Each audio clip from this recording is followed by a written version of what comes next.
Hello बच्चा लोग मेरे, कैसे हैं आप सभी लोग और कैसी चल रही है आप सभी लोगों की पढ़ाई। तो आज का ये जो हमारा सेशन है, आज जो हम लोग पढ़ने वाले हैं वो क्रिया के बारे में पढ़ेंगे।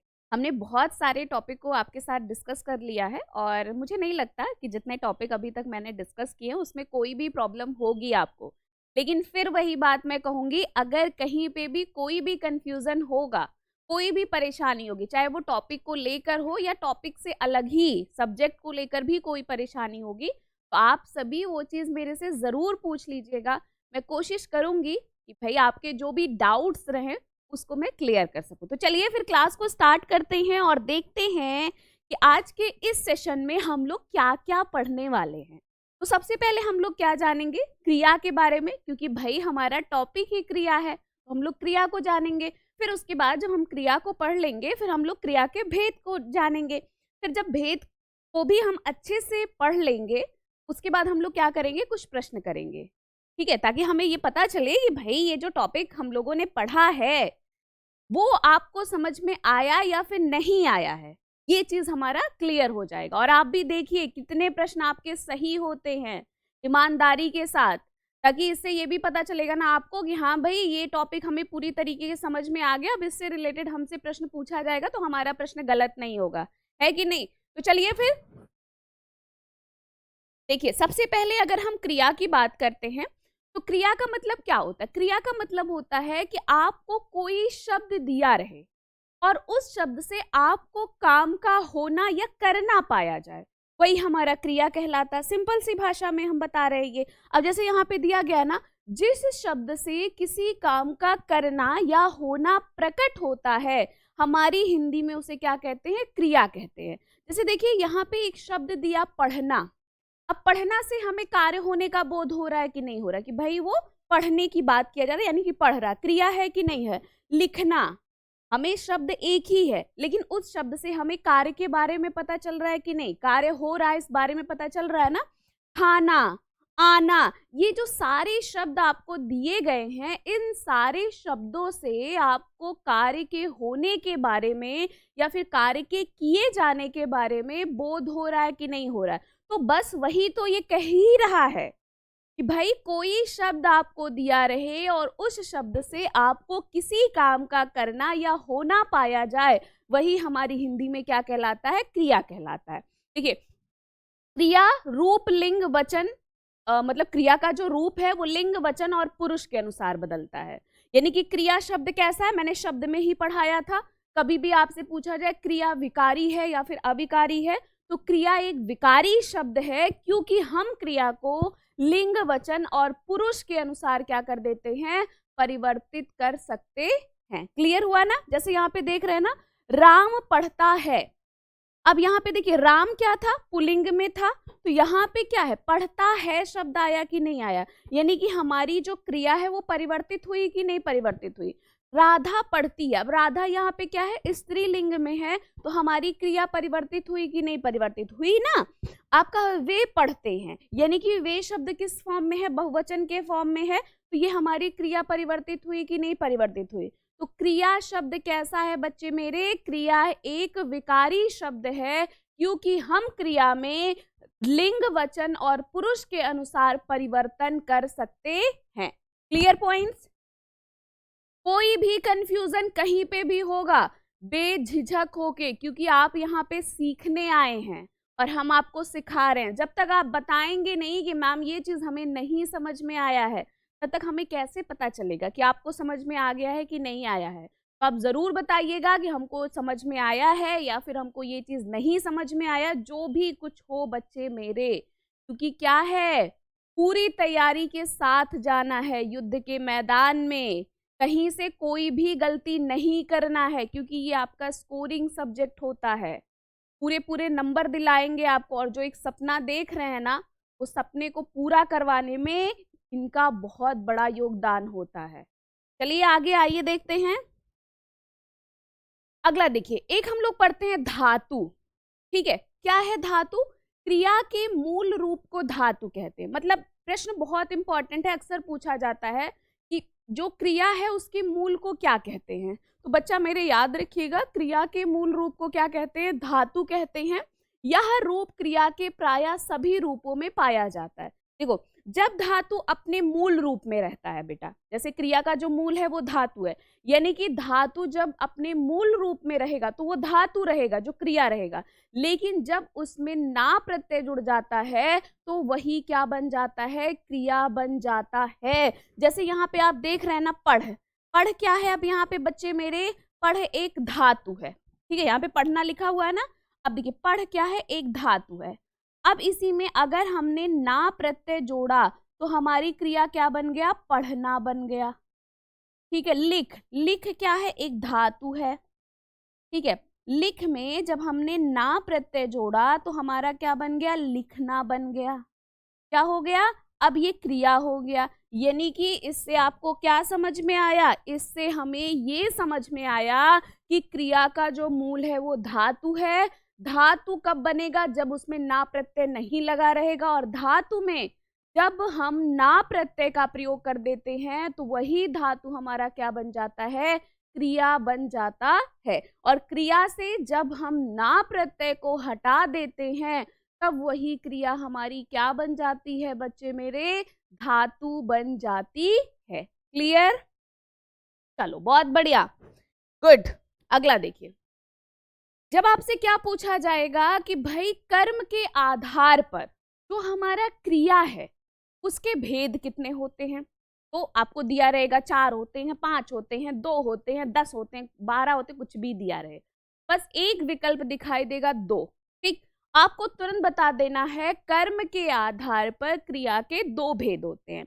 एक होता है सकर्मक क्रिया और दूसरा क्या होता है? अकर्मक क्रिया। इससे प्रश्न बहुत पूछा जाता है, बहुत अच्छे से समझना। यानी कि अब कभी भी आपको सकर्मक या अकर्मक क्रिया से प्रश्न पूछा जाए तो गलती से भी गलत नहीं होना चाहिए, है कि नहीं?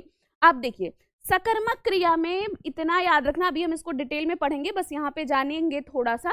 सकर्मक क्रिया में बच्चा मेरे कर्म जरूर आता है, ठीक है।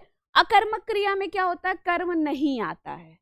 जैसे राम अपना सिर खुजलाता है, यानी कि जो राम है वो जो खुजलाने का कार्य कर रहा है उसका प्रभाव किसके ऊपर पड़ा? उसके सर पर पड़ा। मैंने कारक में आप सभी को बताया है कर्म क्या होता है, पढ़ाया है ना। कर्म का मतलब क्या हुआ? जो करता है, जब वो कोई काम करता है तो उसका किसी के ऊपर प्रभाव पड़ता है, और जिसका उसके ऊपर प्रभाव पड़ता है हमारी हिंदी में उसे क्या कहा जाता है? कर्म कहा जाता है। यानी कि राम क्या है? करता है। खुजलाना क्या किया? क्रिया हुआ। अब ये जो राम खुजलाने का कार्य कर रहा है उसका प्रभाव किसके ऊपर पड़ रहा है? सिर के ऊपर पड़ रहा है। अब अगर एक चीज और है, सकर्मक क्रिया की क्या पहचान थी? कर्ता क्रिया से क्या का प्रश्न करे और आपको उत्तर के रूप में यदि कोई शब्द प्राप्त होता है तो भी वो हमारा सकर्मक क्रिया कहलाता है। राम क्या खुजलाता है? अपना सर। प्राप्त हो रहा है ना। श्याम घड़ा भरता है, श्याम क्या भरता है? घड़ा, ठीक है। श्याम करता हुआ भरना क्रिया हुआ। श्याम ने ये जो भरने का कार्य किया इसका प्रभाव किसके ऊपर पड़ रहा है? घड़े के ऊपर। ये चीजें तुम्हारा जी ललचाती हैं, ठीक है। तुम्हारा जी क्या ललचाती? तुम्हारा यहाँ पे करता है ना, तुम्हारा जी क्या ललचाती है? ये चीजें ललचाती हैं। यानी कि ये जो हमारा जी है इसको ललचाने का जो कार्य कर रहे हैं, यानी कि जिसके ऊपर प्रभाव पड़ रहा है वो क्या है? वो चीज है। तो ये सारी क्या है? सकर्मक। अब अकर्मक भी देखिए, उसका सिर खुजलाता है, उसका सिर खुजलाता है, ठीक है। यानी कि अब यहाँ पे ये जो, अब देखिए यहाँ पे अपना सिर जब राम खुजला रहा है, अब उसका सिर खुजला रहा है, यानी कि क्या है? यहाँ पे जो करता है वो किसी और का कार्य कर रहा है, ठीक है। तो यहाँ पे क्या हो जाएगा? यहाँ पे आपका जो हो जाएगा ये अकर्मक क्रिया में हो जाएगा। अब उसका क्या खुजलाता है? अब ऐसे थोड़ी ना प्रश्न होगा ना भाई, वो किसी और का कार्य कर रहा है ना, अपना तो करता जब कार्य करता और उसका किसी के ऊपर प्रभाव पड़ता है। अब बूंद बूंद से घड़ा बढ़ता, कभी से जो है या फिर में पर शब्द आ जाएगा तो कभी भी आपका जो है वो सकर्मक क्रिया नहीं होगा, क्योंकि अब बूंद बूंद से घड़ा भरता है। यानी कि यहाँ पे बूंद बूंद का प्रयोग उसने किस लिए किया है? साधन के लिए किया है, घड़ा भरने के लिए। तुम्हारा जी ललचाता है, ठीक है। अब यहाँ पे क्या है, तुम्हारा जी ललचाता है, यानी कि यहाँ पे प्रभाव किसके, वो अपने लिए ही बता रहा है, वो किसी के ऊपर उसका प्रभाव नहीं पड़ रहा है। क्लियर हुआ ना, समझ में आया ये चीज ना। अगर नहीं भी समझ में आया तो कोई बात नहीं, अभी तो सिर्फ ये 2-4 एग्जाम्पल बताएं, अभी तो पूरी कहानी बाकी ही है, अभी तो हम इनको पूरे अच्छे से डिटेल में पढ़ेंगे। यानी कि अब कभी भी आपको सकर्मक और अकर्मक क्रिया से लेकर प्रश्न पूछा जाएगा बच्चा मेरे, गलती से भी गलत नहीं होगा, ठीक है। आ जाइए फिर, देखिए सकर्मक क्रिया, बहुत ध्यान से पढ़ना, बहुत ध्यान से। सकर्मक क्रिया उसे कहते हैं जिसका कर्म हो, ठीक है, या जिसके साथ कर्म की संभावना हो, अर्थात जिस क्रिया के व्यापार का संचालन कर्ता से तो होता है, पर उसका जो फल है, उसका जो प्रभाव है, वो किसी और पर पड़ता है। यानी कि किस पे पड़ता है, कर्म पर पड़ता है। वही हमारा क्या कहलाता है, सकर्मक क्रिया कहलाता है। मतलब मैं आपको सिंपल सी भाषा में बता रही हूं, मैंने कर्म आपको पढ़ाया, कर्म किसे कहेंगे, कर्ता है। जब कोई काम करेगा उसका किसी के ऊपर प्रभाव पड़ेगा, उसका जिसके ऊपर प्रभाव पड़ेगा वो हमारा क्या कहलाता है, कर्म कहलाता है।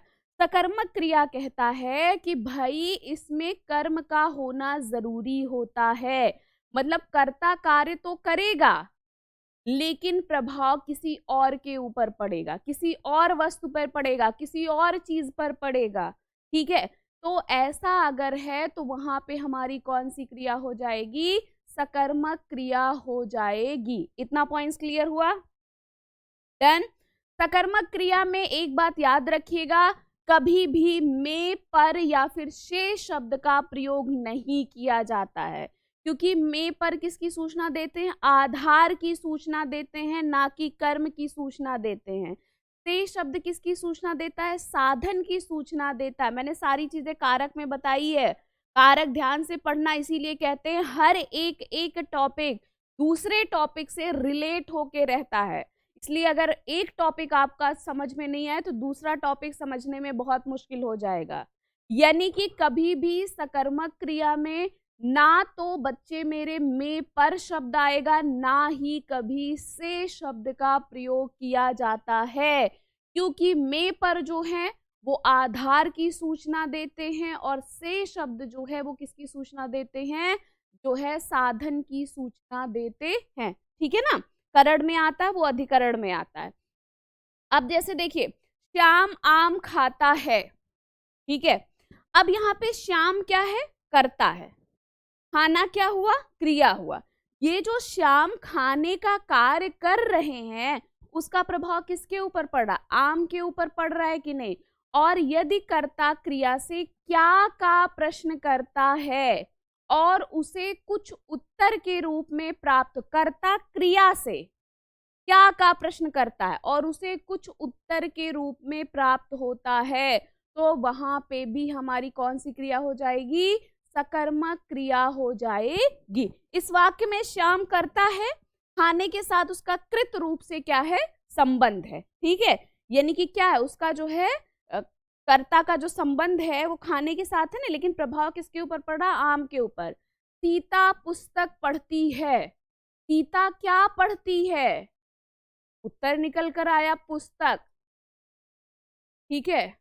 पत्र लिखा जा रहा है, क्या भाई कोई करता वो काम कर रहा है ना लिखने का, किसके ऊपर, पत्र के ऊपर प्रभाव पड़ रहा है, तो वहां पे हमारी क्या हो जाएगी, सकर्मक क्रिया हो जाएगा। बच्चा मेरे सकर्मक क्रिया समझ में आएगा, आया कहीं पे कोई कंफ्यूजन, डन ना। ओके चलो नेक्स्ट देखते हैं। अकर्मक क्रिया क्या कहते हैं, जिन क्रियाओं का व्यापार और फल कर्ता पर पड़ता है वे अकर्मक क्रिया कहलाती हैं। अकर्मक क्रियाओं का कर्म नहीं होता है, क्रिया का व्यापार और फल दूसरे पर ना पड़कर कर्म पर पड़ता है। यानी कि जो हमारी अकर्मक क्रिया होती है वो क्या होती है, वो कर्म विहीन होती है, यानी कि इसमें कर्म का प्रयोग नहीं किया जाता है। यानी कि जो करता है वो जब कोई काम करेगा तो उसका किसी के ऊपर प्रभाव नहीं पड़ेगा। ठीक है, यानी कि जो हमारी क्रिया है वो कर्ता और क्रिया के द्वारा ही वाक्य हमारा पूरा हो जा रहा है। जैसे यहाँ पे देखिए, रमेश सोता है। ठीक है, अब रमेश करता हुआ, सोना क्रिया हुआ, इसी पर प्रभाव पड़ रहा है ना? नहीं पड़ रहा है ना? तो यहाँ पे हमारा क्या हो गया? अकर्मक क्रिया हुआ ना बच्चे। यहाँ पे सोना क्रिया कैसी है? अकर्मक क्रिया है। रमेश करता है, सोने की क्रिया उसी के द्वारा पूरी की जा रही है, अतः सोने का फल भी उसी पर पड़ता है, इसलिए सोना क्रिया क्या हो गई? अकर्मक क्रिया हो गई। बच्चे मेरे बताइए, अभी और बता रहे हैं। एक पॉइंट्स और याद रखिएगा, रुक जाइए। एक पॉइंट्स अकर्मक क्रिया में देखिए,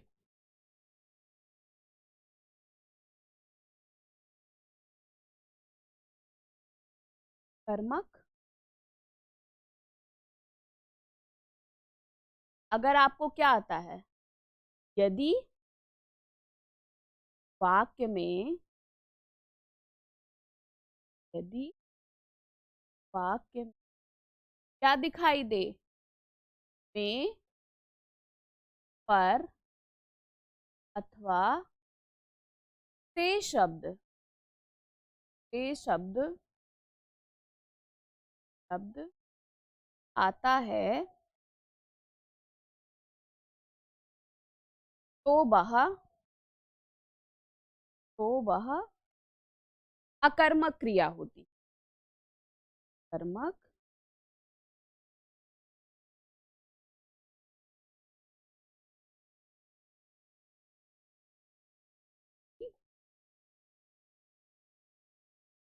है। दूसरा पॉइंट, अकर्मक क्रिया, कर्मक क्रिया कर्ता और क्रिया के द्वारा ही पूरी हो जाती है, और क्रिया के द्वारा ही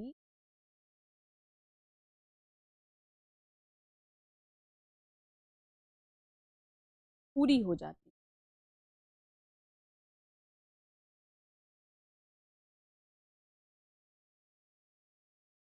है। जैसे देखिए, जैसे फॉर एग्जाम्पल, राम बिस्तर पर,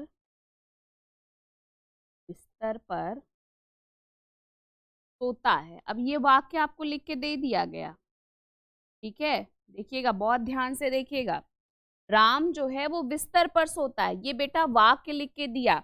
अब आपने कहा, किसी ने कहा भैया राम करता हो गया, सोना क्रिया हो गया, ये जो सोने का कार्य कर रहे हैं वो बिस्तर के ऊपर पड़ रहे हैं, कर रहे हैं, पड़ रहा है। ठीक है, नहीं बच्चा मेरे, राम करता है, सोना क्रिया है, और ये सोने के लिए जो आधार के रूप में प्रयोग कर रहा है वो बिस्तर का प्रयोग कर रहा है, यानी कि वो कोई प्रभाव नहीं पड़ रहा, वो तो उसका आधार है। यानी कि अब इस वाक्य में क्या हो जाएगा? आपका अकर्मक क्रिया हो जाएगा, कभी भी सकर्मक क्रिया मत लगा दीजिएगा।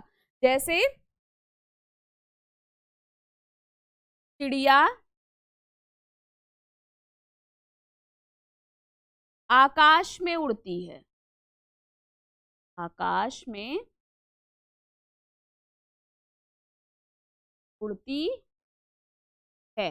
अब ये वाक्य लिख के दिया आपको। कुछ लोग कहेंगे चिड़िया करता हो गया, उड़ना क्रिया हो गया, प्रभाव आकाश के ऊपर। नहीं भैया, चिड़िया के उड़ने का आधार ही है आकाश, नहीं तो बेचारी कहाँ पे उड़ेगी। यानी कि यहाँ पे जो आपका है ये कौन सी क्रिया है? आंख बंद करके अकर्मक लगा दीजिए, कभी बच्चा मेरे गलती से भी सकर्मक क्रिया पर मत लगाइएगा। पॉइंट्स क्लियर हो गया? जैसे आपको लिख के दे दिया जाए कि कुल्हाड़ी से वृक्ष काटे जा रहे हैं। ठीक है, अब वहां पे ये नहीं कि कुल्हाड़ी करता हो गया, वृक्ष पर प्रभाव पड़ रहा है, नहीं। कुल्हाड़ी का जो प्रयोग है वो साधन के रूप में किया जा रहा है वृक्ष को काटने का। जैसे आपने पढ़ा, बूंद बूंद से घड़ा भरता है।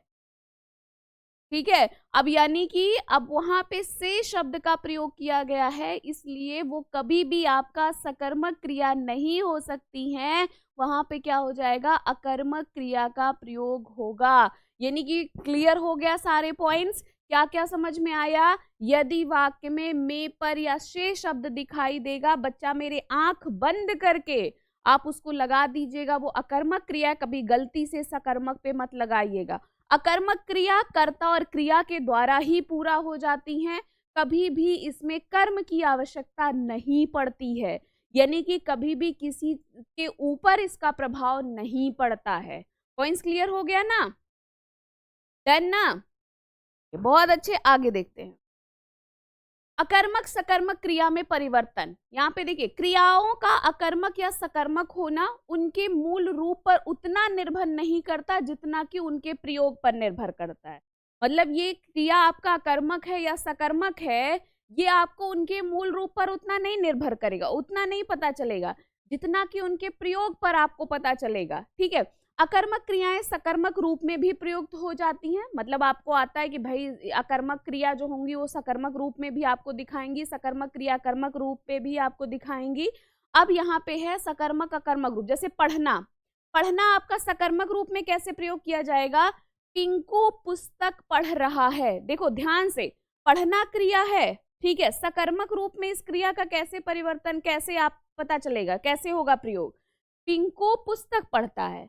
अब पिंकू यहाँ पे जो भैया हैं ये कर्ता हैं, पढ़ रहे हैं, क्या कर रहे हैं? क्रिया है कि नहीं है? पिंकू जो पढ़ने का कार्य कर रहे हैं उसका प्रभाव किसके ऊपर पड़ रहा है? पुस्तक के ऊपर पड़ रहा है। पढ़ रहा है कि नहीं पढ़ रहा है? यानी कि यहाँ पे जो हमारा क्रिया पढ़ना है वो किस रूप में प्रयोग किया गया है? सकर्मक रूप में प्रयोग किया गया है। Clear points? अब आप प्रश्न भी करते हैं कि पिंकू क्या पढ़ रहे हैं, उत्तर भी निकल कर आ रहा है पुस्तक। ठीक है, पढ़ना अकर्मक क्रिया में कैसे है? पिंकू तुम्हें रोज पढ़ना चाहिए। अब ये तो नहीं पिंकू तुम्हें, अब यहाँ पे क्या का प्रश्न नहीं आ रहा, तुम्हें कब पढ़ना चाहिए, कब का प्रश्न आ रहा है ना। यानी कि यहाँ पे जो है ये जो पढ़ना क्रिया प्रयोग किया वो अकर्मक, यानी कि किसी के ऊपर प्रभाव नहीं पड़ रहा है। ये तो साफ बात कही, भाई आपको रोज पढ़ना चाहिए। यहाँ पे कर्ता और क्रिया के द्वारा ही वाक्य पूरा हो रहा है, तो यहाँ पे जो पढ़ना शब्द है वो अकर्मक रूप में प्रयोग किया। क्लियर हो रहा है पॉइंट? जैसे खेलना अकर्मक रूप में कैसे होगा? बच्चे रोज खेलते हैं। बच्चे कब खेलते हैं? रोज। क्या का प्रश्न नहीं हो रहा है इससे। बच्चे हॉकी खेलते हैं। अब देखिए ये सकर्मक रूप में है, बच्चे क्या खेलते हैं, आपको हॉकी निकल कर आ रहा है कि नहीं? तो सकर्मक क्रिया में एक बात और याद रखिएगा, जो कर्ता होगा वो क्रिया से क्या का प्रश्न करेगा। यदि उत्तर के रूप में उसे कोई शब्द प्राप्त हो रहा है तो वो आपका सकर्मक क्रिया। यदि क्या का प्रश्न किया जा रहा है और उत्तर के रूप में नहीं कुछ प्राप्त हो रहा है, या क्या के अलावा कब, कहाँ, ठीक है, क्यों, ऐसे प्रश्न किए जा रहे हैं और उत्तर प्राप्त हो रहा है, तो वो कभी भी आपका सकर्मक क्रिया नहीं हो। क्लियर हुआ बच्चे मेरे? देखो कोशिश तो पूरी किए हैं समझाने की, ठीक है, अपनी तरफ से तो झोंके हैं पूरी, अपनी जितनी भी मेरी एनर्जी है कि आपको समझ में आ जाए, इजी से इजी वे में आपको जो है समझाने की कोशिश किए हैं। और परेशान मत होना, हम क्वेश्चंस करवाएंगे, टेस्ट भी आपका लेंगे। जो टॉपिक आपको पढ़ा चुके होंगे उनसे रिलेटेड टेस्ट होगा आपका, पैसेज का टेस्ट होगा आपका, क्योंकि जब आप बीच बीच में प्रैक्टिस करते रहेंगे ना, उससे आपकी तैयारी को एक नया आयाम मिलेगा। नहीं तो होता है ना कि हम भूलते जाते हैं, इसीलिए लास्ट में मैं आपसे टॉपिक से रिलेटेड क्वेश्चन भी मैं आपसे ज़रूर करवाती हूँ, ताकि ये भी आपको समझ में आ जाए कि हाँ भाई इस टॉपिक से रिलेटेड प्रश्न कैसे पूछे जाते हैं, है कि नहीं? नहीं तो पता चला टॉपिक पढ़ ली और समझ में नहीं आए क्वेश्चन कैसे पूछे जाएंगे। क्वेश्चन देख लेते तो थोड़ा सा दिमाग क्या हो जाता, अच्छा ओ ऐसे वाला प्रश्न बनता है, ये सब प्रश्न तो हम अब ऐसे ही कर लेते हैं, है कि नहीं? बताइए भाई, क्लियर हो गया ना बच्चे मेरे? समझ में आया ना अकर्मक क्रिया क्या है, सकर्मक क्रिया क्या है, अकर्मक में कैसे हम उसी शब्द का प्रयोग करेंगे और जो है सकर्मक में हम कैसे उस शब्द का प्रयोग करेंगे। क्लियर ना बेटा मेरे? चलो बहुत बढ़िया।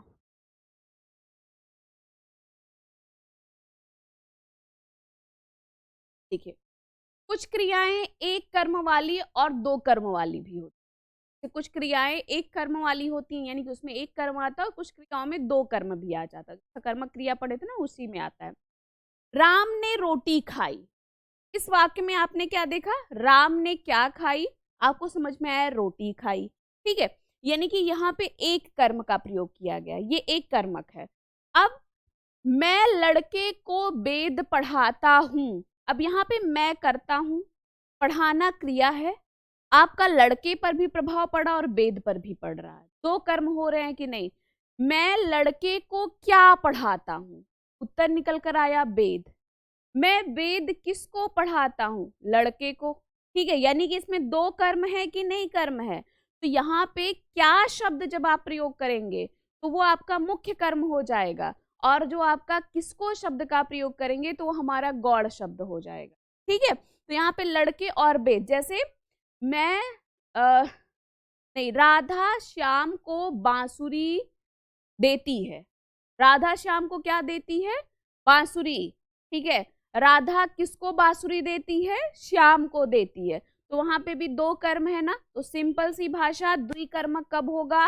अगर कभी भी आपसे पूछा जाए वाक्य में दो कर्म वाले प्रश्न, तो याद रखिएगा, यदि बच्चा मेरे वाक्य में दो कर्म दिखाई देता है तो वो क्रिया हमारी द्विकर्मक, यदि वाक्य में एक कर्म दिखाई देता है तो वो क्रिया हमारी एक कर्मक होती है। ये आपका सकर्मक क्रिया में ही आता है, क्योंकि कर्म किस में आता है, आपका सकर्मक क्रिया में आता है कि नहीं, क्लियर। देन कभी प्रश्न पूछा दो कर्म वाली क्रिया द्विकर्मक, एक कर्म वाली क्रिया एक कर्मक, ठीक है, बहुत अच्छे। नेक्स्ट देखते हैं, अगला देखिए, व्युत्पत्ति की दृष्टि से क्रिया के भेद कौन कौन से होते हैं।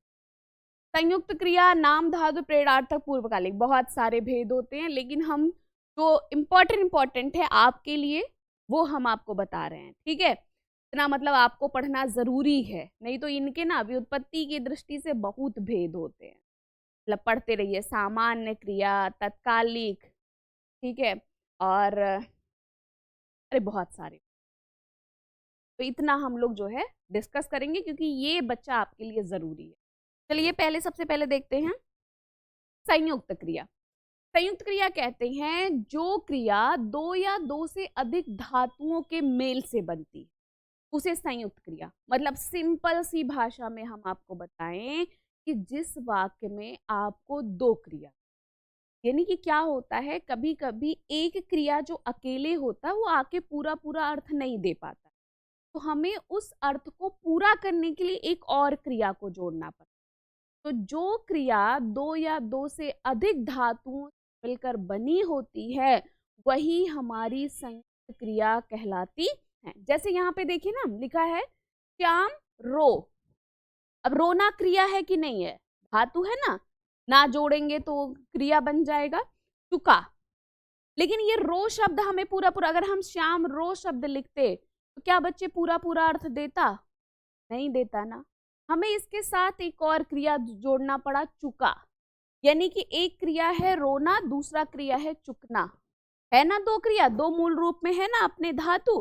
तो यहाँ पे क्या है कि भाई इनको बनाने के लिए हमें दो या दो से अधिक धातुओं का मेल करना पड़ा कि नहीं। वह रमेश रोने लगा, अब अगर रमेश रोने पूरा पूरा अर्थ दे रहा है, नहीं दे रहा है ना, हमें उसको पूरा करने के लिए एक और क्रिया की आवश्यकता पड़ रही है कि नहीं। रमेश रोने लगा, यानी कि रोना लगना, दो क्रिया है ना। वह स्कूल पहुंच गया, अब देखिए वह स्कूल पहुंच, अगर सिर्फ हम एक क्रिया का प्रयोग करते क्या आपको पूरा अर्थ दिखाई देता, वो वाक्य पूरा हमें समझ में आता, नहीं, वो आधा अधूरा लगता। लेकिन वह स्कूल पहुंच गया, यानी कि एक आपका क्रिया पहुंचना हो गया, एक हमारा गया हो गया, ठीक है। तो यहाँ पे देखिए रो चुका, रोने लगा, पहुंच गया, यानी कि दो क्रियाओं का प्रयोग किया जा रहा है ना। जो क्रियाएं दो या दो से अधिक धातुओं के मेल से बनती हैं उन्हें हम क्या कहते हैं, संयुक्त क्रिया कहते हैं। मतलब अब आपसे संयुक्त क्रिया से प्रश्न पूछे जाएगा, कल ले जाओगे ना बच्चे मेरे, चाहे वो वाक्य में लिख के दिया जाए चाहे ऐसे प्रश्न पूछा जाए।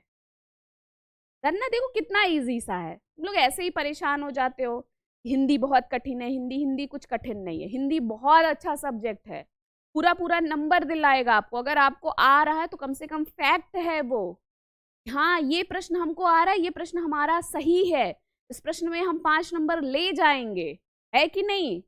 लेकिन वही में अगर आपको डाउट रहेगा, इसमें होता ना जय माता दी, माता रानी कृपया कर दीजिएगा, जब वो वाला रहेगा तो भाई वो तो समझ में आएगा कि लगा के तो 40 के 40 आए हैं, बाद में पता चलेगा अरे भाई ये तो सारे गलत कैसे हो गए।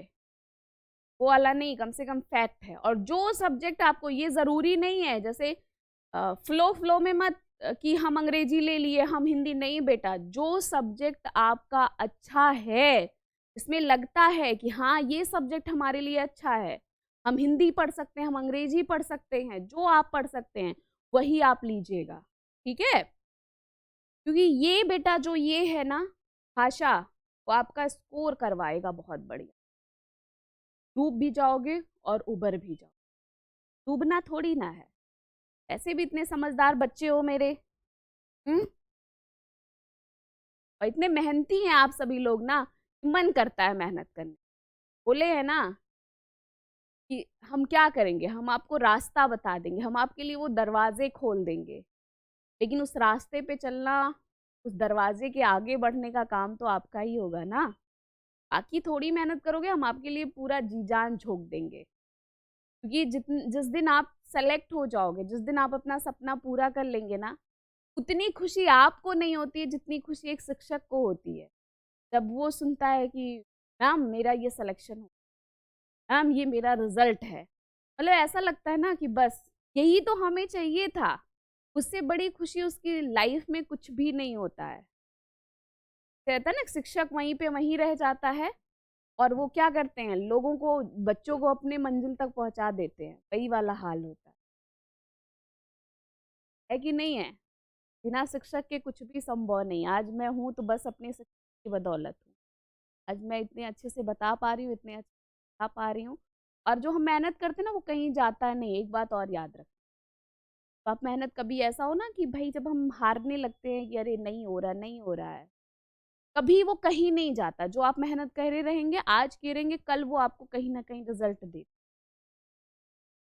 मेहनत करते जाओ, मेहनत, कभी हारना मत। ये लाइफ किस लिए मिली है? सोने के लिए थोड़ी ना, वो मोबाइल देखने के लिए थोड़ी ना, ये सीरीज देख लो, वो मूवी देख लो। समय बढ़ता चला जाएगा, समय थोड़ी ना इंतजार कर रहा है कि भैया पढ़ लीजिए। नहीं, वो तो कल को फिर पछताने के सिवा कि एक बार सिर्फ वो पिछला साल मुझे मिल जाता, सिर्फ मैं 2 साल पीछे चली जाती या चला जाता तो मैं बहुत अच्छा कर लेता। क्यों भाई, मुझे ये क्यों सोचना ही है कि मैं आज से ही मेहनत करूं? कि मुझे तो करना है ना, मुझे तो अपने सपने पूरे करने ना। ये जिंदगी तो एक ही बार मिली है, पता नहीं अगली बार क्या है, कैसे है। तो सपना देखें, कम से कम वो पूरा कर लें। ऐसे बनना है कि लोग एक बार आपके बारे में बुराई करें या कुछ कहें, कम से कम दूसरे वाला यकीन ना करे कि नहीं ऐसा हो सकता है। कोई कहे अरे भाई वो मेहनत नहीं रहा, ऐसा हो ही नहीं सकता भाई, वो बहुत मेहनती बच्चा था, मैंने देखा है उसको मेहनत करते हुए। ऐसे वाला होना चाहिए। और इतनी आसानी से बच्चा कुछ नहीं मिलता है। बात बताओ, भूख लगेगी, जब भूख लगती है तो क्या खाना अपने आप आ जाता है? नहीं, जब कोशिश करते हो तभी तो वो पहुंचता है आप तक ना। सेम वही चीज है। समझिए, ये जो हमारा जिद है ना कुछ कर गुजरने का, वो भूख ही तो है। मेहनत करेंगे उसके लिए तभी तो वो हमारे पास आएगा। जब हम मेहनत ही नहीं करेंगे, ये सोचे कि बस मत है, भोजन आ ही जाएगा, हो सकता है मुंह के अंदर चला जाए, संभव है ना। फिर ऐसे भी इतने समझदार बच्चे होगी, इतना समझाने की कोई आवश्यकता है नहीं। आजकल के बच्चे बहुत समझदार होते हैं। चलो देखो, अगला हमारा है नाम धातु। ठीक, नाम धातु क्या कहता है कि जो क्रिया संज्ञा या सर्वनाम में ना प्रत्यय जोड़कर बनती है, ठीक है, वही हमारी नाम धातु। सिंपल सा, संज्ञा सर्वनाम विशेषण कुछ भी है उसमें ना प्रत्यय लगाते। जैसे हाथ, हाथ एक संज्ञा शब्द है ना, हाथ से क्या बना, हथियाना। या फिर आना प्रत्यय भी बहुत जगह पे आपको ना या आना प्रत्यय मिल जाता है। बात क्या है, एक संज्ञा शब्द है, बतियाना। लज्जा से लजाना, ठीक है। नरम से नरमाना, नरम क्या है, विशेषण शब्द है। गरम से गरमाना, है कि नहीं है। तो क्या होता है, जो क्रियाएं संज्ञा सर्वनाम या फिर विशेषण हो गया, इन सब में प्रत्यय लग के बनती है, वो हमारी नाम धातु क्रिया कहलाती। जैसे अपना से अपनाना, ठीक है। तो ये हमारी क्या है, नाम। समझ में आया ना नाम धातु। गीता श्याम से बतियाती है, ऐसे करके प्रश्न आता है। मतलब एक तो सिंपल सा, ये तो इजी वाला बता रहे हैं, ऐसे आपको दे दिया।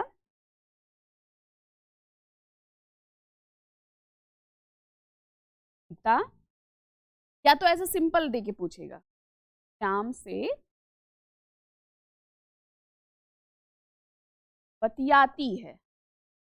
आपको क्या करेंगे बच्चे, ये अंडरलाइन कर देंगे। आपसे पूछेंगे बताइए बताइए ये कौन सी क्रिया है, नाम धातु है। या फिर आपसे लिख के दे देंगे हाथ से हथियाना, कौन सी क्रिया है, नाम धातु क्रिया है। या फिर प्रश्न पूछेंगे जो क्रिया भाई संज्ञा सर्वनाम से मिलकर बनते हैं, उनके अंत में प्रत्यय से बनते हैं, वो कौन सी क्रिया, नाम धातु। कुछ भी पूछ लिया जाए, हम सब तैयार हैं, है कि नहीं। आगे देखते हैं।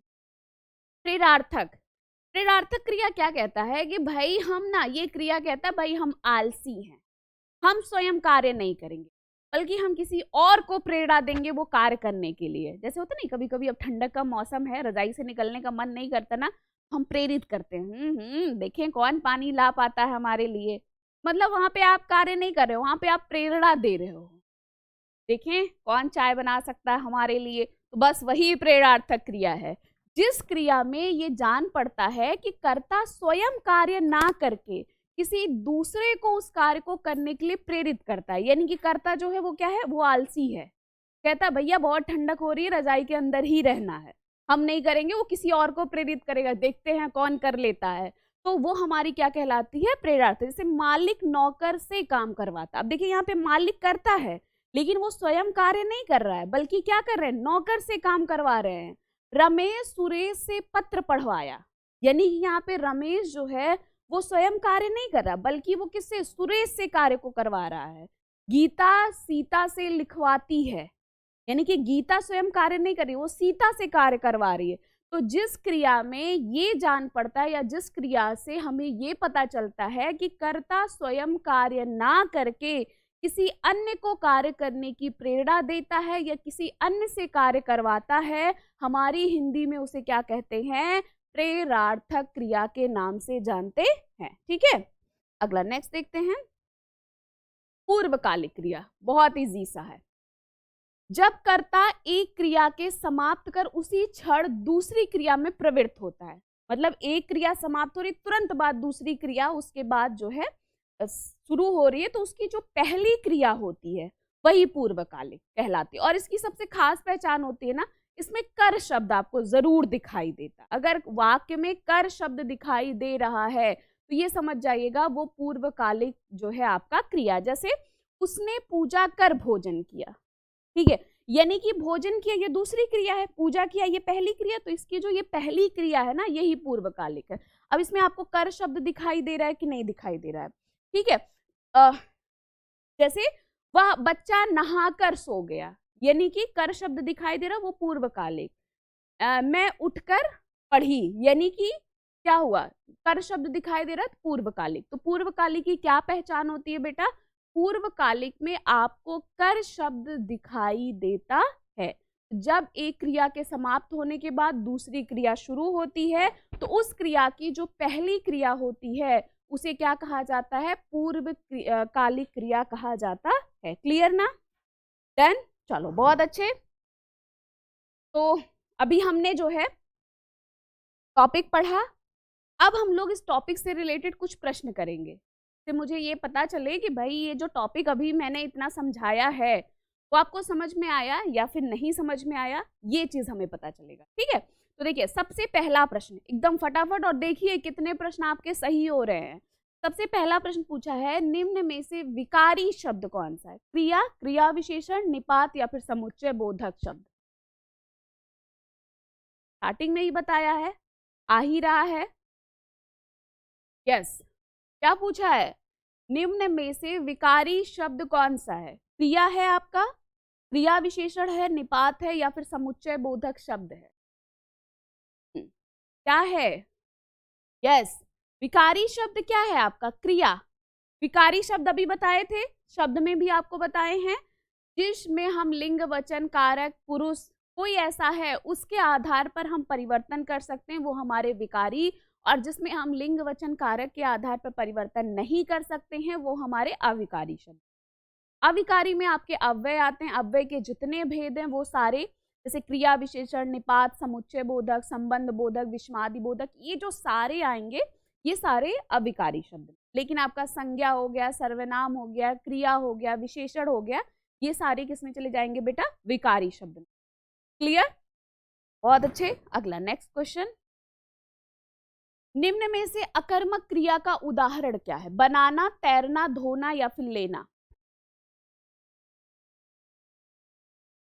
अकर्मक क्रिया का उदाहरण क्या है जिसमें कर्म की, आप वाक्य बना के देखिए, और जिसमें कर्म की आवश्यकता नहीं पड़े, कर्ता और क्रिया के द्वारा ही आपका वाक्य पूरा हो जाएगा, वो अकर्मक। देखिए अब इसमें देखिए, राम घर बनाता है, ठीक है, राम क्या बनाता है? घर। कर्म आ रहा है ना। सीता कपड़े धोती है, सीता क्या धोती है? कपड़े, ठीक है। राम सामान लाता है, राम क्या लाता है? सामान। लेकिन अब हम कहें राम पानी में तैरता है, में शब्द का प्रयोग हो रहा है ना, या फिर हम कहें कि नाव पानी में तैरती है, कुछ भी ऐसा लिखे, तो यहाँ पे देखिए में पर आएगा तो आपका अकर्मक, यानी कि कर्म इसमें नहीं आ रहा ना, तो यहाँ पे हमारा जो अकर्मक क्रिया का उदाहरण होगा वो क्या हो जाएगा? तैरना। यहाँ पे आपका अकर्मक क्रिया का उदाहरण है। Clear points? यानी कि बनाना, धोना, लेना, ये सारे सकर्मक क्रिया का उदाहरण है। सिर्फ इसमें जो तैरना शब्द है, क्योंकि इससे अगर हम वाक्य बनाएंगे तो कभी भी कर्म नहीं आएगा, आधार का बोध जरूर होगा। और मैंने आपको बताया है, में पर या फिर शेष शब्द अगर आपको दिखाई देता है वो किस में चले जाते हैं? आपके अकर्मक क्रिया में चले जाते हैं। बहुत बढ़िया। आगे नेक्स्ट देखते हैं, उसने रामू की पिटाई कर दी, इस वाक्य में क्रिया का कौन सा रूप है? अकर्मक, संयुक्त, प्रेरणार्थक, पूर्वकालिक। आपको बताना है, उसने रामू की पिटाई कर दी, इस वाक्य में क्रिया का कौन सा रूप है? अकर्मक है, संयुक्त है, प्रेरणार्थक है, पूर्वकालिक है? ध्यान से अब देख रहे हो ना क्या दिया है? उसने रामू की पिटाई कर दी, करना और देना, दो क्रिया है ना, और जब दो क्रिया आते हैं तो वहां पे कौन सी क्रिया हो जाती है? संयुक्त क्रिया हो जाती है। जब क्रिया अकेले पूरा पूरा अर्थ नहीं दे पाता और उसको पूरा करने के लिए हमें एक और धातु की आवश्यकता होती है, एक और क्रिया की आवश्यकता होती है। अकर्मक है ही नहीं, ठीक है। प्रेरणार्थक में क्या होता है? कर्ता स्वयं कार्य नहीं करता बल्कि किसी और को कार्य करने की प्रेरणा देता है। पूर्वकालिक में आपको कर शब्द दिखाई देता है, दो क्रिया होते हैं, तो जो पहली क्रिया होती है वो पूर्वकालिक, यानी कि हमारा कौन सा? बी वाला। डन? सब आ रहा होगा, मुझे पता है सारे क्वेश्चन सही हो रहे होंगे, है कि नहीं? बाकी कहीं पे कंफ्यूजन होगा, कोई परेशानी होगी जरूर बताइएगा। चलिए अगला प्रश्न बताइएगा, निम्न में से किस वाक्य की क्रिया सकर्मक रूप में है? वह नहा कर आया, मछली तैरती है, वह खाना खाता है, वे डूब गए।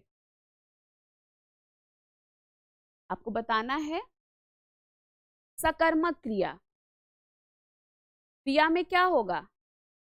कर्म। कर्ता और क्रिया के द्वारा आपका वाक्य पूरा नहीं होगा, बल्कि क्या होगा? कर्म भी आएगा। कर्ता कोई काम करेगा, उसका किसी के ऊपर क्या पड़ेगा? प्रभाव पड़ेगा, और जब उसका किसी के ऊपर प्रभाव पड़ेगा तो वहां पे क्या हो जाएगा? बहुत अच्छे भाई, यस। देखिए, वह नहा कर आया, कौन सी क्रिया हो गई? कर शब्द दिखाई दे रहा, पूर्वकालिक, ठीक है। मछली तैरती है, मछली करता, तैरना क्रिया, क्या हो गया? अकर्मक, ठीक है। वे डूब गए, डूबना, गया, दो क्रिया है, संयोग।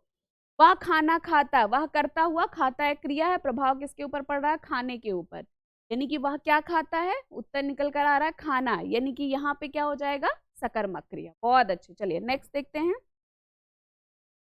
निम्नलिखित में से किस वाक्य में द्विकर्मक क्रिया का प्रयोग हुआ? वह मार खाकर चुपचाप चला गया, संसद ने खाद्य सुरक्षा कानून पर चर्चा की, प्रधानमंत्री ने चौधरी अजीत सिंह को मंत्री बनाया, सवेरा हो गया।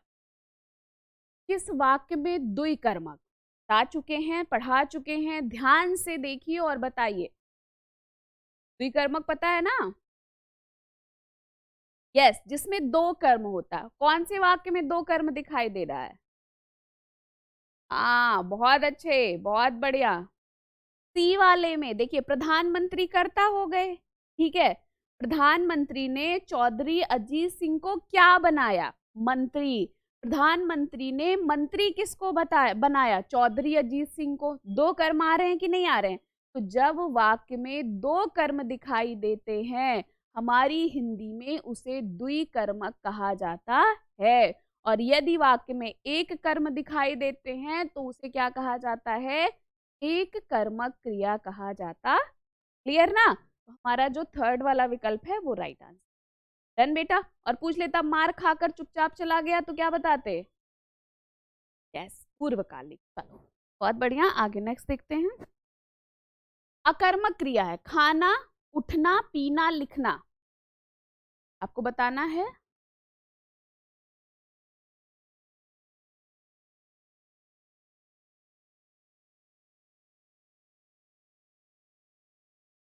यस, अकर्मक क्रिया बताया ना, वाक्य बनाइए जिससे वाक्य नहीं बन रहा, मतलब कर्म नहीं आ रहा जिस वाक्य में।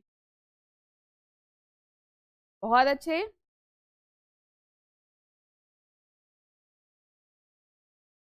यस, उठना। देखो राम खाना खाया, राम खाना, ये आपका सकर्मक क्रिया है, ठीक है। पीना, सीता पानी पीती है, क्या पीती है? पानी। राम पत्र लिखता है, लेकिन उठना क्या होगा? अब राम सवेरे उठता है, राम कब आ रहा ना, क्या तो आ नहीं रहा है, तो आपका क्या हो जाएगा? बी वाला। बहुत अच्छे, आगे नेक्स्ट देखते हैं। चिड़िया आकाश में उड़ रही है। आपको बताना है इस वाक्य में प्रयुक्त क्रिया कौन सी है?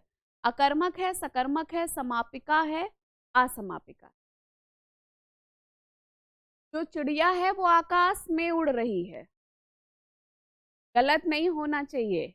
यस, क्या हो जाएगा यहाँ पे?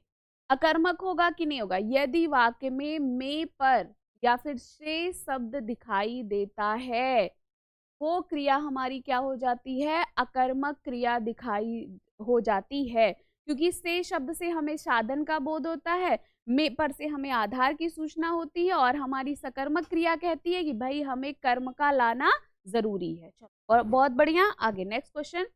मैं अभी सोकर उठा हूं। इस वाक्य में सोकर है सकर्मक, द्विकर्मक, पूर्वकालिक या फिर नामधातु? मैं अभी सोकर उठा हूं, इस वाक्य में सोकर। बहुत बढ़िया।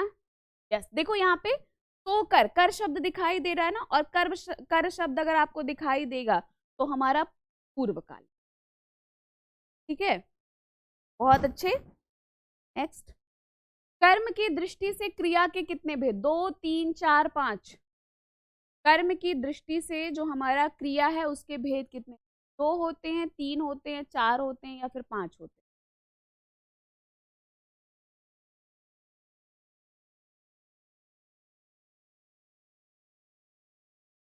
कर्म की दृष्टि से क्रिया के 2 भेद होते हैं।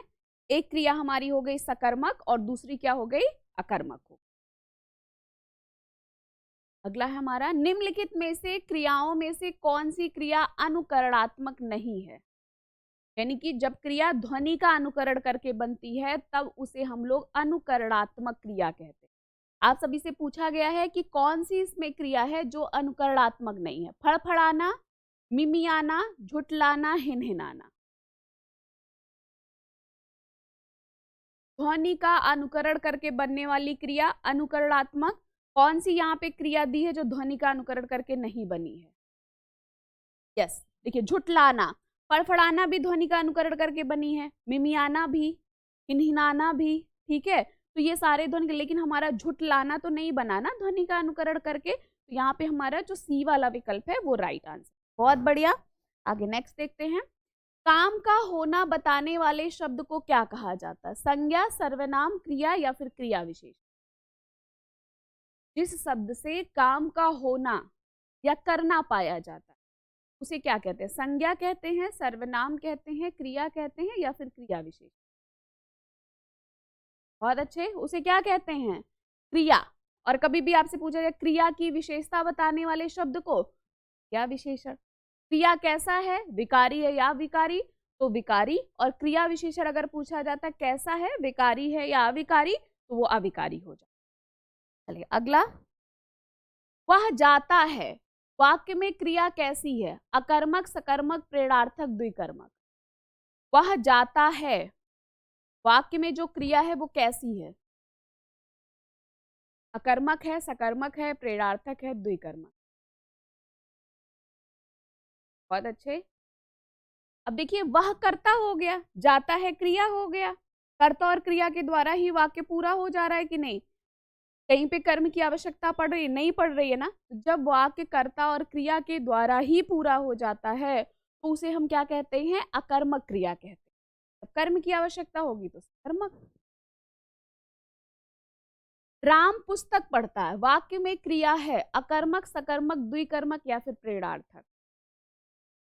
तो राम है वो पुस्तक पढ़ता है, कैसी क्रिया है? अकर्मक है, सकर्मक है, द्विकर्मक या फिर प्रेरणार्थक? यस, देखिए राम कर्ता हो गया, पढ़ रहा है, क्रिया है। आपका जो प्रभाव, राम जो पढ़ने का कार्य करे उसका प्रभाव किसके ऊपर? पुस्तक के ऊपर पड़ रहा है ना। जब कर्ता कोई काम करेगा उसका किसी के ऊपर प्रभाव पड़ेगा तो सकर्मक, यानी कि यहाँ पे क्या हो जाएगा हमारा? सकर्मक जो ऑप्शन है वो क्लियर। चलिए नेक्स्ट, प्रेरणार्थक क्रिया का उदाहरण क्या है? वह खाता है, मोहन घर गया, गाय चरती है, अध्यापक छात्र से पाठ पढ़वाता है। प्रेरणार्थक क्रिया का उदाहरण क्या है? वह खाता है, मोहन घर गया, गाय चरती है, अध्यापक छात्र से पाठ पढ़वा। जब कर्ता स्वयं कार्य ना करके किसी अन्य को कार्य करने की प्रेरणा देते हैं वो प्रेरणार्थक। और हमारा जो फोर्थ वाला विकल्प है, यहाँ पे अध्यापक करता है लेकिन अध्यापक स्वयं कार्य नहीं कर रहे हैं बल्कि वो क्या कर रहे हैं? छात्र को पाठ पढ़ने की प्रेरणा दे रहे हैं। अगला अंतिम प्रश्न, मनोरमा बहुत बतियाती है, इसमें वाक्य में क्रिया कौन सी होगी? नाम धातु, द्विकर्मक, सकर्मक या फिर अकर्मक? मनोरमा बहुत बतियाती है, इस वाक्य में क्रिया क्या होगा? नाम धातु होगा, द्विकर्मक होगा, सकर्मक होगा या फिर अकर्मक? गलत ही नहीं होगा, मुझे पता है। बतियाती आ रहा ना, बतियाना, ठीक है। यानी कि यहाँ पे क्या हो जाएगा? जब क्रिया किससे बनती है? संज्ञा, सर्वनाम, विशेषण, इन सबसे प्रत्यय के माध्यम से बनती है तो वो हमारी क्या कहलाती है? नाम धातु क्रिया कहलाती है। मतलब हमारा जो पहला वाला विकल्प हो जाएगा वो राइट आंसर। तो ये था हमारा क्रिया का टॉपिक और हमने क्रिया की जितनी भी आपके लिए इंपॉर्टेंट बातें हैं, मतलब ऐसे हिंदी बहुत बृहद है इसका स्वरूप, लेकिन जितना आपके लिए ज़रूरी है वो सारे पॉइंट्स मैंने डिस्कस कर दिए हैं इस क्लास में। फिर भी बच्चे कहीं पे अगर कोई भी कंफ्यूजन होता है, कुछ ऐसा होता है जो आपको नहीं समझ में आता है, तो आप वो चीज़ मेरे से कमेंट बॉक्स में ज़रूर पूछ लीजिएगा। और क्वेश्चन लास्ट में मैंने क्वेश्चन भी करवाया है, तो आपके कुछ क्वेश्चन आपके हैं, कुछ टॉपिक से रिलेटेड क्वेश्चन हैं, तो इससे आपको एक आइडिया भी लग गया होगा कि आपको अच्छे से समझ में आ गया या फिर नहीं आ गया है। चलिए फिर मिलते हैं आप सभी से अगली क्लास में और डिस्कस करेंगे बहुत सारी बातें। Thank you so much.